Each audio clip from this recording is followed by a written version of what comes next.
Hello everyone and welcome back to another episode of FPL Fanzone. My name's Nick and in today's episode we are going to take a more in-depth review for Gameweek 27. Now just a heads up and a warning for everyone, it is a midweek Gameweek deadline, so it's Tuesday night in the UK and Wednesday morning here in Australia, so don't forget to get your transfers in if you're doing any this week, to get them in early. So it's a midweek transfer deadline. There are no games at the weekend because the FA Cup is playing. We're also going to have a quick look at the top players in and out this week, just understanding what people are doing within the game at the moment and how that could potentially impact your team. We're going to have a look at the upcoming fixture tickers, who's got good runs of games, who should we be targeting over the next coming weeks, bearing in mind that obviously we've got the blank in game week 29.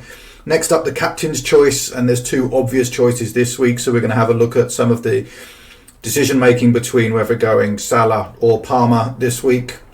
And then we're going to have a look at the assistant manager options for those that still have their chip active. Mine has now finished, so I got the funds freed up this week. And then finally, we're just going to have a quick look at my options going into game week 27 deadline. I've already made my transfer just because price changes. I wouldn't have been able to afford it if I waited until tomorrow. So without further ado, let's get started. But before we do that, don't forget to hit that like button, hit subscribe if you're new around here. We've just broken 400 for the season, which is amazing.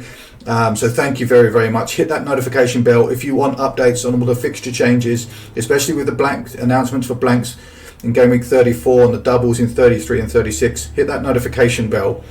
Let's get started. First up, and let's have a look at some of the top players that have been transferred in so far this week. Again, reminder, it is an early deadline on Tuesday night in the UK or Wednesday morning here in Australia.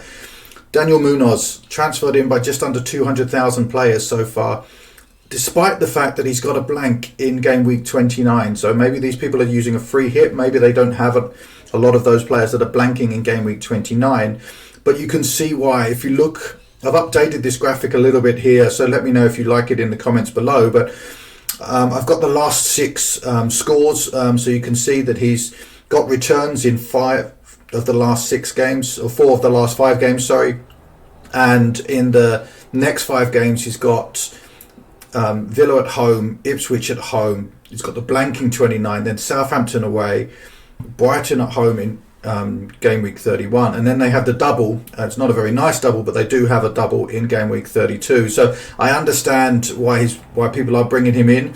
Just interesting to know how they're coping with that game week 29. If you look at his heat map, he's up and down that. He's really, really attacking. 3 goals, 4 assists already this season. Certainly one that I'm interested in, but I just can't manage it with the blank. So anyone who's already got him is absolutely really, really happy right now, especially given the returns and also the fixtures coming up, as long as they can manage that blank in game week 29. Moving on to the midfield, and Kaoru Mitoma has certainly been on my radar. I know I've spoken about him in the last couple of videos. As you can see here, he's getting returns, a couple of double-digit hauls in the last 5, 8 points in the last game. The fixtures are middling. Bournemouth at home, Fulham at home, Man City away, Villa at home, Crystal Palace away. Can you see him getting returns in those? Yes. Are they easy defences to attack? Probably not. 7 goals, 4 assists already this season, 12 bonus points, good underlying stats, good attacking play. As I said, really interested. I just feel that the fixtures aren't quite perfect to be moving him in. He's only 9.6% owned, so he is a bit of a differential at this stage. But 127,000 people have brought him in again. I think his price is set to rise again, so to 6.5 million. But yeah, really good asset, scoring points. Fixtures are just at the moment. So let's see moving forward if I made a mistake by not bringing him in. Next up is Jarrod Bowen, 266,000 transfers in this week. I am one of those people, so spoiler alert, I have bought in Jarrod Bowen this week for Rodgers after I got the money back from Arteta. He ruined my game week. The fixtures look good going forward. He's got 2 double digit hauls since his return from injury. So he was out in game weeks 21 to 23 with injury. Came back in 24, got 10 points, blanked in 25, got 10 points against Arsenal at the weekend. Leicester at home, who are really struggling at the moment, so great options there. A game in game week 29 against Everton away, and then obviously Wolves away in 30. So some good fixtures running up. I think only Liverpool now is the really tough fixture afterwards. Newcastle at home are just conceding goals left, right and centre. We'll talk a little bit more about them a bit later on. So overall, really, I put him in. I think he's a good option. He's massively differential at only 5.3% owned. So if he gets a return, he's going to massively shoot up the rankings there for me as well. So he's replacing Rodgers, who's not been scoring anyway. So I think that's a good move for me. But let me know in the comments below, are you considering Jarrod Bowen this week? And then lastly, with 410,000 most transferred in player so far this game week is Matheus Cunha. 410,000 transfers in. His price rise is looking to go up again. He went up last game week, which is when I brought him in. And again, you can see why. The last 3 games, 7, 9 and 9. The next 5 fixtures look amazing. Fulham at home this week, who just lost to Crystal Palace. Then Everton at home, Southampton away, West Ham at home and Ipswich away. A really good run of fixtures over the next 5. A great fixture in game week 29, so he doesn't blank. Overall, he's just a great player. He gets bonus points almost every time he scores. 13 goals already this season, 4 assists, good underlying stats. Not surprised that 400,000 people are bringing him in this week, especially given the fixture run that's coming up and the run of form that he's already in. So right now he's already in my team, but I wouldn't be surprised to see a few more people bring him in before the game week deadline. Moving on to players that are most transferred out, and no surprise, Amad Diallo, who's red flagged with an unknown return date. He's probably out now for the rest of the season. He's obviously not played in the last 2 games. It's a shame because obviously Man United have Ipswich and Leicester in the next 3. But right now, obviously he's not going to be playing again. So 236,000 people have transferred him out. I only expect that number to rise because as I said, he's not going to play for the rest of the season. And next up, another player who is flagged, which is Morgan Rogers. He's yellow flagged at the moment. He took a slight lock in the last game, so therefore not certain that he's going to play in game week 27. The fixtures don't look great. He's blanking in game week 29, and he's just blanked in the last 5 game weeks. Even with the double, he only got 2 blanks. So it's been a really disappointing from him. He's been great throughout the season, and at 5.7 million, of course, we need to manage our expectations. But 6 blanks in the last 5 game weeks is very disappointing, especially as he's been scoring in the Champions League and in the Cup. So, spoiler alert again, he was the one who was transferred out of my team for Bowen, and I think 390,000 people have decided the same thing. Time to move on from Morgan Rogers and look at some of the other options. Next up, Cody Gakpo. Given the fact that he has Newcastle at home this week and Southampton away next week. Now, he does blank in 29, but then has Everton at home in 30. Liverpool's fixtures after the blank do look really good. He got injured, obviously, in the second double, which was really disappointing. I was lucky enough to bring him in for the Ipswich game and then got the 7-pointer in the first double. He blanked in the second double. And only came on for 11 minutes in game week 26. So I can understand why people are nervous about his minutes. Obviously, Jota's starting to come back. Diaz is back. So there's just a chance that his minutes will be diminished. 8 goals, 4 assists so far on the season. Not broken 100 points yet. So not actually a really high score given his price at 7.5 million. 11.7% owned.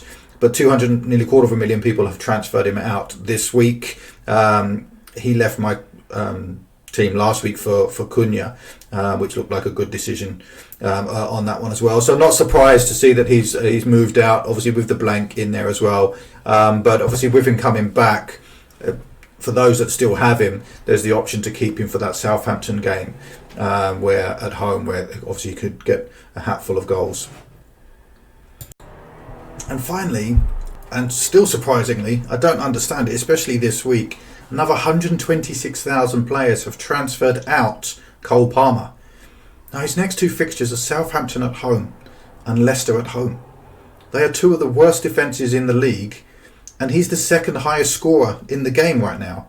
So I don't understand why people are transferring him out, especially this week and next week. Maybe previously, 4 blanks in the last 5, but before that 2 double-digit hauls, and he could easily get double-digit hauls in the next 2 game weeks. So for me, he's staying at least until game week 30, just because I don't have the luxury of transfers to transfer him out after that. But right now, with the next 2 fixtures, I still don't understand why people are moving out Cole Palmer, because over the next 2 weeks he could easily get 20-30 points given the 2 home fixtures there.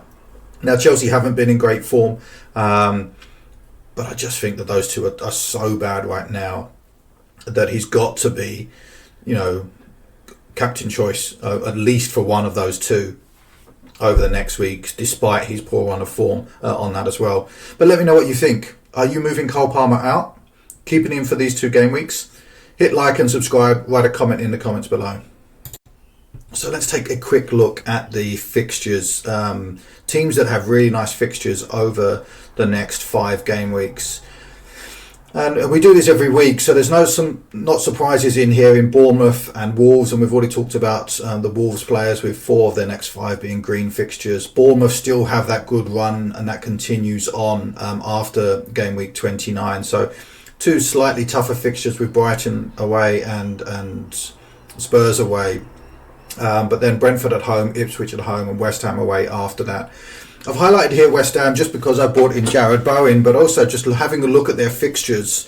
There's a lot of green in there and some fixtures. They're starting to show a good bit of form. They've beaten Chelsea recently. They've beaten Arsenal recently.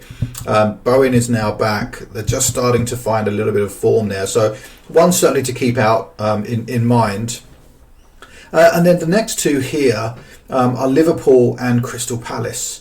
And the reason I put these on here is because they've got good fixtures, right? You can see the greens, Southampton, Ipswich, Everton, good home fixtures over the next 5. The challenge with both of these teams is that they both blank in game week 29.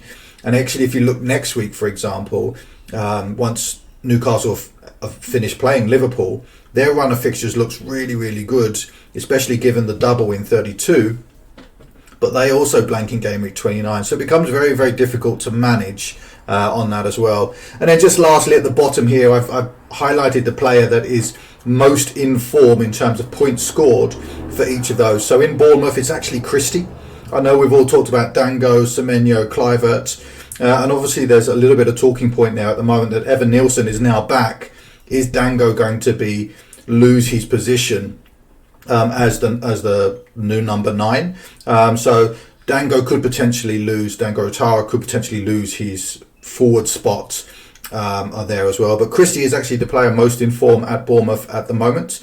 Cunha for Wolves, Bowen for West Ham, of course Mo Salah for Liverpool, and Munoz, surprisingly, for Crystal Palace. I thought it would have been Mateta, but Munoz is obviously with his good fixture scores recently has been the most informed player at Crystal Palace. So again, it just goes to show why people are bringing him in, but something to just consider with those blank game week 29s, how you're going to manage that moving forward. So given the short game week this week and the midweek deadline, I'm going to cover the captain's choice as well. Now for me, there's only 2 choices this week, Mo Salah or Cole Palmer. One, because Mo Salah is just in an insane run of form at the moment. He's looking to break all records in terms of FPL points scored in a season. 12.6 is his current form, which is insane. If you look at Liverpool's form over the last 6 games, 4 wins, 3 draws. 4 wins, 2 draws on there. They've got Newcastle at home, which, people say, oh, Newcastle, in the top 6 could be a tougher fixture. But Newcastle have lost 3 of their last 6. conceded 14 goals in that period. I was really, really surprised when I saw that they conceded that many goals in their last 6 games. So, yeah, it's almost 2.5 goals a game that they're conceding. And the way that Salah's scoring at the moment, it's easy to see him continuing that run against a Newcastle defence, which is quite porous at the moment. The other option for me was Cole Palmer, and despite the very, very poor run of form of both himself at only 3.3 and of Chelsea of 3 losses, 1 draw and 2 wins in the last 6, they've got Southampton at home. Southampton are by far the worst team in the league. Have lost 5 of their last 6. Their only win was against Ipswich, which was another team that's set for relegation this season, who are playing poorly at the moment. They've conceded 17 goals in the last 6 games, so 3 more than.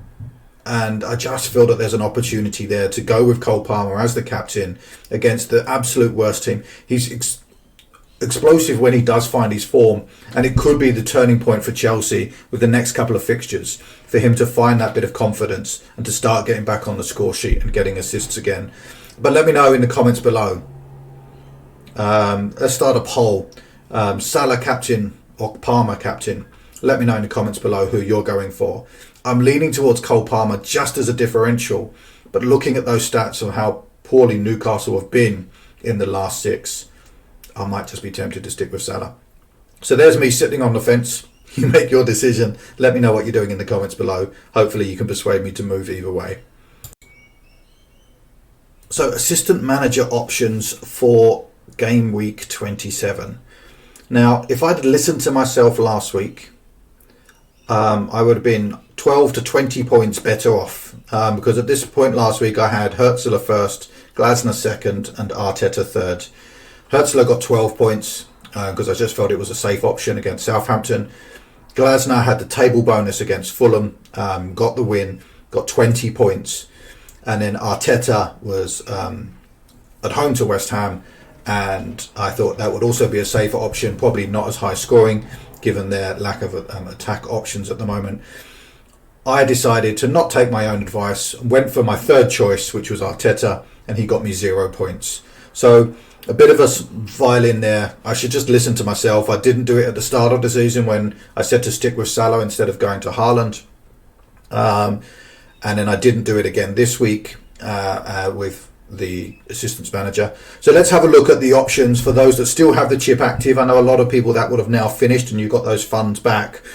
But there's not a huge amount of table bonus available this week. Even the likes of Leicester and I think Ipswich, neither of them have table bonus this week. So there's a few less teams. There's only 4 teams that have table bonus this week. Crystal Palace again versus Aston Villa.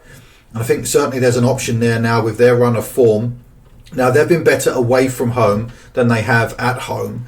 But they're scoring goals. They're keeping clean sheets. They've just beaten Fulham. Villa are a little bit hit and miss. So there is a chance there for Glasner, again, to be my number 1 choice. The next up is Pereira. Now, actually, if you look over the last 3 weeks, Pereira is the top scoring manager if you just kept one manager. Despite the fact that Emery, Moyes and Slot all had double game weeks, and Slot had 2 double game weeks, Pereira outscored all of them on an individual basis over the last 3 weeks. Now, Wolves are at home to Fulham, who have just lost to Crystal Palace. So there's certainly an option for him to potentially get table bonus again this week. And I really like, obviously, their attack line with Cunha in my team. So it's a tougher fixture. I think certainly it's not as close as Crystal Palace, Aston Villa. I think it's a slightly harder fixture there, which is why he's a second on my list. And then thirdly, Maresca. Just because Southampton are so poor at the moment, I do think there's a chance for Chelsea to go and get a few goals, keep a clean sheet, get some of that confidence back, and I do expect them to win that game as well. No table bonus there, which is why he's third on my list. But yeah, hopefully, let me know in the comments below, is this section still valuable to you guys? I know a lot of you, your chip will be finished. Some of you may still have it active this week, but is it worth me putting this in every week, knowing that not everyone's going to be using that chip? Let me know in the comments below if this is worth keeping or I should just stop this until the next set of double game weeks. So interestingly, I did a little bit of data analysis around the best assistant manager combos, looking over the last 3 weeks, which obviously a lot of people had that chip active over that period. The best possible combination you could have got for the 3 weeks was 63 points. You'd have had to use 2 free transfers, Moyes in game week 24, Hertzler in game week 25, and then Glasner in game week 26. Now, one thing to take into consideration there, that all of those had table bonus wins. Moyes had a table bonus draw, but he had the double week there as well. If you were chasing the doubles, your best option would have gone to Moyes, to Emery, and then to Glasner, which would have got you 57 points. Emery was obviously a bit disappointing not getting the win against Ipswich. Otherwise, that would have probably been the best route moving forward. So there was a real shock there with the draw. And then finally, if you just went for one manager and didn't use any free transfers, then Pereira was your best option. So Pereira got 40 points over the 3 weeks. If you had Slot, who was the second highest over the 3 week period, Slot also had 2 extra games over Pereira and only got 38 points. So it just goes to show that the table bonus, when it happens, especially with the win, is significantly more powerful than just a double game week player. Obviously, Slot had 2 draws in his doubles, so he didn't get the win in every fixture. But football is that way, right? No one wins every week in, week out. Despite Liverpool being, nearly 10 points clear at the top of the Premier League, they still had draws in that period. So something to consider. The table bonus is certainly worth chasing for those that haven't activated their chip. And I think that's going to be the benefit for those that are going to use it later on in the season, is that they'll have the potential to now know that the table bonus is so much more powerful if you get it right. So let me know in the comments below if you find that helpful. I will do a more in-depth video around assistant manager and some of the other analysis that I found from the data there. But yeah, hopefully that was helpful. Moving on then, and having a quick look back at my team for game week 26, it was really disappointing for me. Dropped 273,000 places. A lot of that was some bad decisions in there. Obviously, I went for Arteta instead of going for my 2 choices that I had above him in my previous videos of Hertzler or Glasner. Both of those would have given me a green arrow for the week. I went for Pickford instead of Flecken. That's minus 6 points. And then I put Trent Alexander-Arnold and Hall on the bench, and they got 6 points and 9 points, whereas all of my defenders got 1 or 2. So there was a lot of points that I left on the bench this week. I also took the minus 4 due to price changes. So overall, bad week for me, but my first red arrow in 8 weeks. I've dropped outside the top 1 million again, so let's start the climb again. But overall, team's in a good position. Let's look at what I'm going to do for game week 27. So as I mentioned earlier in the video, I have already made my transfer for game week 27. I took out Rodgers, who is yellow flagged, who has blanked for the last 6 games, and I brought in Jarrod Bowen, who ruined my game week this week by giving Arteta 0 points. He's got Leicester at home this week, so he comes straight into the team. And also it removes one of the players that wasn't playing in game week 29 for me. So because I got the money back from the assistant manager, so I got the 1.5 million back from Arteta. I also had 0.4 million in the bank, which allowed me to move from Rodgers up to Bowen for the good fixture this week.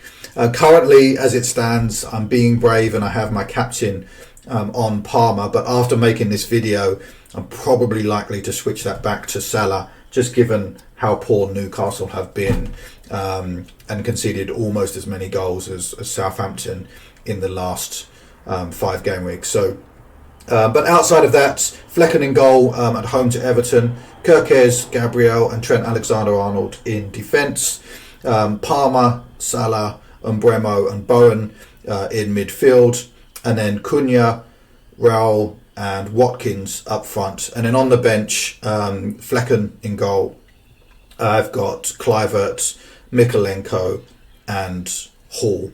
So it's a bit of a tough one. I didn't know who to bench. Maybe I didn't need to take the transfer this week to bring out Rodgers for Bowen, because it meant that I'm now benching Kluivert, who's got Brighton away. But I just think Leicester at home for Bowen is a better fixture there as well. So yeah, let me know what your thoughts are. Any transfers that you're making. Don't forget, early deadline, midweek deadline this week, Tuesday night in the UK, Wednesday morning here in Australia. And finally, as always, here's a quick look at how I'm going to manage the blank in game week 29. So with the transfers of Cunha and Bowen into my team over the last 2 weeks, I now have 4 players that are currently going to blank in game week 29. Given that I'll have 1 free transfer in game week 28 and 1 free transfer in game week 29, I've got 2 free transfers available. I've got 0.0 million in the bank at the moment, but there is now an option for me to downgrade either Watkins to someone like Chris Wood or Trent Alexander-Arnold to someone like Aina, and that would really free up money for me to make transfers after in game week 30 when I start to think about the wild card moving forward. Also, just as a heads up, before we get to game week 28, we will have the FA Cup playing at the weekend, and that will give us a lot more visibility because we expect at least another 4 Premier League teams to be knocked out, and that will change which teams will be playing in game week 34 and which teams will double in game week 33. So I will do an update video on that straight after the game week 27 games have been played, so before the FA Cup games at the weekend, so you'll have an update a little bit on what that could potentially look like as well. But just as a heads up, be careful not to make early transfers before the FA Cup games. One, because obviously players could get injured before the next game week, but also it will impact future blanks and doubles as well. Once again, big thank you for watching FPL Fanzone. My name is Nick. If you've got this far into the video, surely you owe me a like at this stage. Hit subscribe if you're new around here. I've just hit 400 subscribers for the season, which is absolutely amazing. The next target now is to get 500 by the end of the season. So help if you can. If you're new around here, hit that subscribe button. Hit the notification bell. There's going to be some great videos coming up around the upcoming fixture changes for game weeks 33, 34 and 36. Also a deep in-depth review of the assistant manager chip for those that haven't used it yet, to maybe get advantage later on in the season. Thanks again for watching, and may all of your arrows be green.